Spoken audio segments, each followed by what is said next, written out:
Hoje nós vivemos uma grande confusão na igreja. Cada dia uma confusão maior.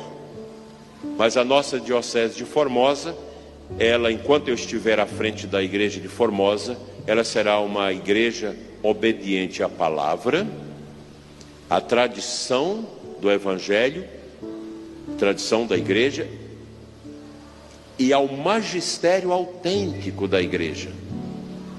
A nossa igreja não vai escutar as ventanias deste mundo para agradar o mundo, para agradar as pessoas que estão no pecado e no mundo. Eu quero uma bênção. Muitos parentes meus que não podem casar na igreja, que ajuntam, que têm esses problemas, já me pediram a bênção. Eu não posso abençoar a união de vocês. E se São Paulo disse que quem pratica isso não herdará o reino dos céus, quem é que está errado, meu irmão? É você ou Deus que revelou?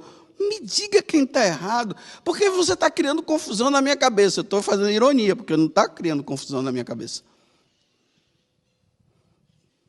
Não, mas não é bem assim não, porque Deus é amor, Deus é misericórdia. Eu sei que Deus é amor e misericórdia, mas se Paulo está dizendo que quem pratica isso não herdará o reino dos céus, então Paulo está errado. E agora a gente vê, meu Deus do céu, olha que confusão.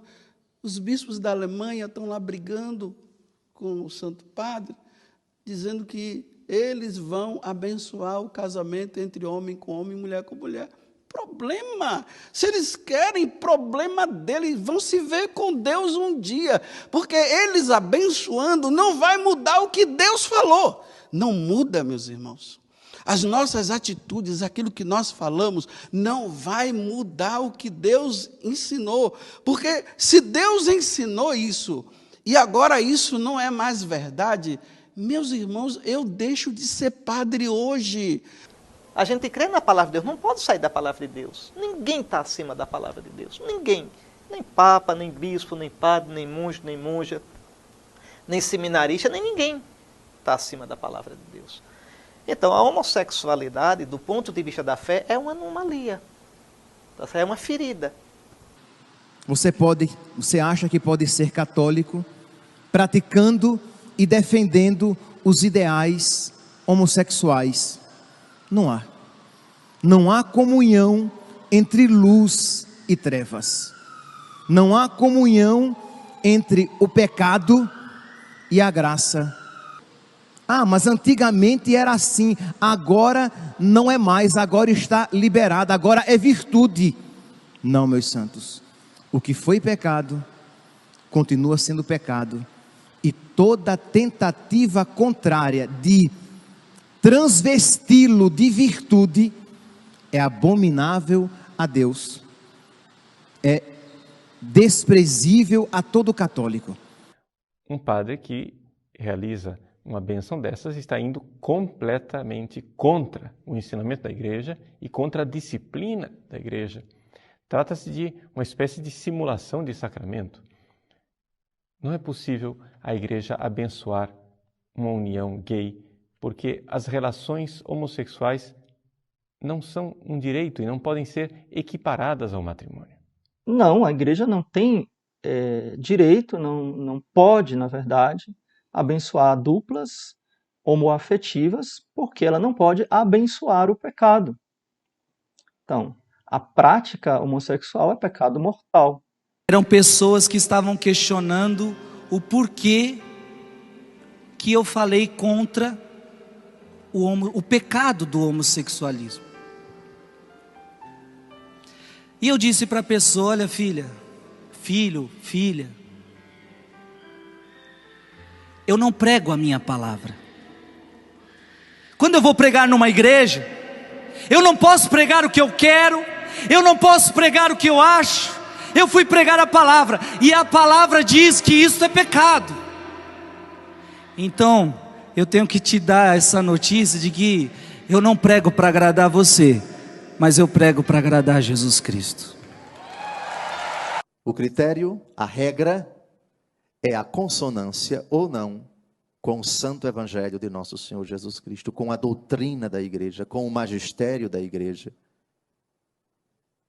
se alguém, ainda que seja um anjo, diz o apóstolo Paulo na abertura da carta aos Gálatas, pregar um evangelho diferente daquilo que vos foi anunciado, seja anatema, ou seja excomungado. Qualquer ensinamento, qualquer suposto conselho que visa incutir no coração das pessoas uma prática diferente daquela proposta por Jesus, ensinada por Jesus, ratificada pelos apóstolos. Qualquer orientação, qualquer conselho que destoe do ensinamento da igreja, isso é indício de uma falsa sabedoria, de uma sabedoria cínica, mentirosa, satânica, humana, mundana, terrena. E desculpem dizer isso a vocês, a igreja está infestada desse tipo de falsa sabedoria. Um pretenso sábio tentou aconselhar nosso Senhor Jesus Cristo, e olhe que foi o primeiro Papa.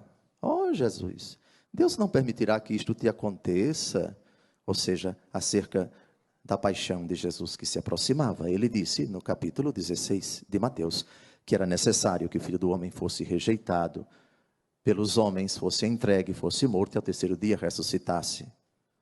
Então esse bem-intencionado Papa, o inferno está cheio de boa intenção, foi advertido por Jesus: afasta-te de mim, Satanás, teus pensamentos não são de Deus, mas dos homens.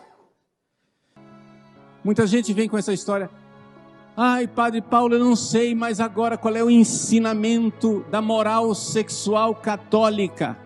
Como você não sabe qual é o ensinamento da moral sexual católica?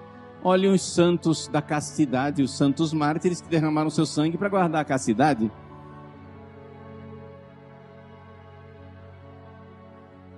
Eles preferiram morrer do que ter um ato sexual imoral e ilícito. Portanto, tem alguma coisa profundamente errada, não somente pastoralmente errado, moralmente errado, doutrinalmente errado, no fato de você ensinar que a gente não é o ideal pastoral, digamos assim, a gente precisava chegar naquele ideal, mas a gente vai dando uma flertada com o pecado, a gente vai dando uma ensaboada, enquanto a gente peca mortalmente, até que a gente chegue ao ideal um dia. Tá. Agora você que está vindo com essa novidade, porque nunca houve, eu não conheço nenhum santo que ensinou isso. Se você conhece, por favor, estou esperando a citação. Isso não existe, isso é uma novidade. Então você vai ter, o ônus é seu que está afirmando isso. Não é meu, não sou eu que tenho que me virar. O ônus é seu. Você vai ter que me explicar então agora, sabichão, como é que isso que você está ensinando se coaduna com a atitude dos mártires. Eu não vejo outra saída, a não ser dizer que os mártires eram uns bobinhos, fanáticos. Joseph Ratzinger, de 93 anos, fez uma dura crítica ao casamento entre pessoas de mesmo sexo em uma biografia autorizada publicada nesta segunda-feira na Alemanha. O Papa Emérito Bento XVI afirma que vê neste tipo de união a obra do Anticristo, uma forma maléfica que busca substituir Jesus Cristo. O alemão alega ainda ser vítima de uma distorção maligna da realidade no livro que recebeu o título Bento XVI, Uma Vida, e que inclui várias entrevistas. De acordo com o Papa Emérito na biografia, a verdadeira ameaça para a Igreja é a ditadura mundial de ideologias que se pretendem humanistas. Non può costituire una vera famiglia il legame di due uomini o di due donne. Ed ancor meno si può ad una tale unione attribuire il diritto all'adozione di figli privi di famiglia. In questi figli si reca un grave pericolo, un grave danno, poiché in tale famiglia supplente essi non trovano il padre e la madre, ma o due padri o due madri.